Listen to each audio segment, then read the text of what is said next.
What if I told you that one speech delivered at the lowest point of somebody's career could completely turn everything around?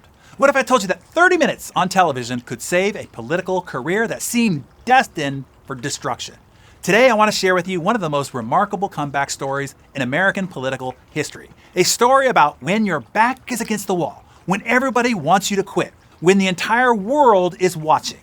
The right words, delivered with authenticity, can change everything. So picture this. It's September 1952. Richard Nixon, just 39 years old, is running for vice president along war hero Dwight Eisenhower. Everything should be going perfectly, but instead, Nixon's political career is about to implode.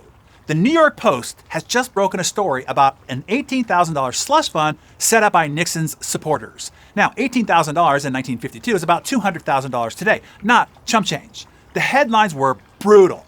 Secret Nixon fund, Millionaires Club supports Nixon, financial comfort for the senator. Within days, the calls started coming. Nixon must go. He's damaged goods. Drop him from the ticket. Even members of his own party were demanding that he quit. The Washington Post said his departure would give Republicans an unparalleled opportunity to demonstrate sincerity against corruption in government. Think about that pressure. Your own party calling for your head. The media convinced you're finished. Your running mate, Eisenhower himself, offering only lukewarm support. Nixon was isolated, humiliated, seemingly finished. But then Nixon did something unprecedented. Instead of quietly disappearing, instead of accepting defeat, he decided to fight back, but not in the way that you would expect. On September 23, 1952, Nixon appeared on live television from a studio in Los Angeles. His wife, Pat, sat nearby in an armchair looking stricken, mostly out of camera range. For 30 minutes, Nixon laid his life bare. He talked about his modest background, his financial struggles, his possessions, and his debts. Pat doesn't have a mink coat, he said, but she does have a respectable Republican cloth coat.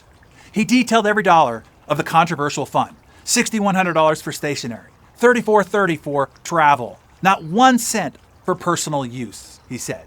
But then nearly 20 minutes in, Nixon said something that would make his speech legendary. He talked about a gift his family had received. A supporter in Texas had heard Pat Nixon say on a radio show that their daughter would love to have a dog. We got a message from Union Station in Baltimore saying they had a package for us. We went down to get it. You know what it was?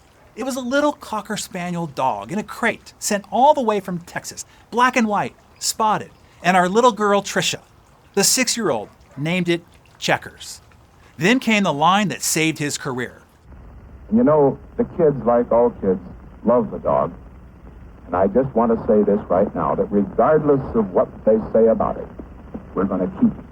The audience went wild. Nixon had done something brilliant. He made it personal. He made it human. He made it relatable. Here was a man under enormous pressure, standing up for his family and their little dog. As one writer later said, Nixon had stripped himself naked for all the world to see and brought the missus and the kids and the dog into the act. Nixon closed by asking Americans to decide his fate. He said, "Send letters and telegrams to the Republican National Committee. Tell them whether you think I should stay on or whether I should get off. And whatever their decision is, I will abide by it." The response was immediate and overwhelming. Tens of thousands of Americans sent telegrams and letters supporting Nixon. The Republican National Committee voted unanimously to keep him on the ticket. The next day, Eisenhower met Nixon in West Virginia and declared him vindicated. "Why, you're my boy," the general reportedly said. A political disaster had been completely averted. Nixon went on to serve 2 terms as vice president and later, as you know, 2 terms as president. All because of one speech, one moment of authenticity, one decision to fight back. Now, what's the lesson here for all of us? What can we learn from the Checkers speech? First, when your back is against the wall, don't just accept defeat, fight back. Second, authenticity beats perfection. Nixon wasn't polished, but he was real. And then third, make it personal, make it human, make it relatable. And finally, sometimes your greatest crisis can become your greatest opportunity. And when that opportunity comes, be sure that you are ready to be riveting. Our riveting AI engine can write you that perfect script, and the training can teach you how to deliver it with persuasive power. So think about your own life, your own career, your own challenges.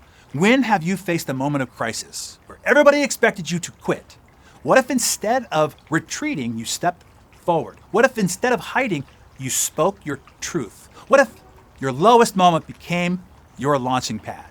So, grab your Darren Daily Journal and ask yourself, what challenge are you facing that could become your checkers moment?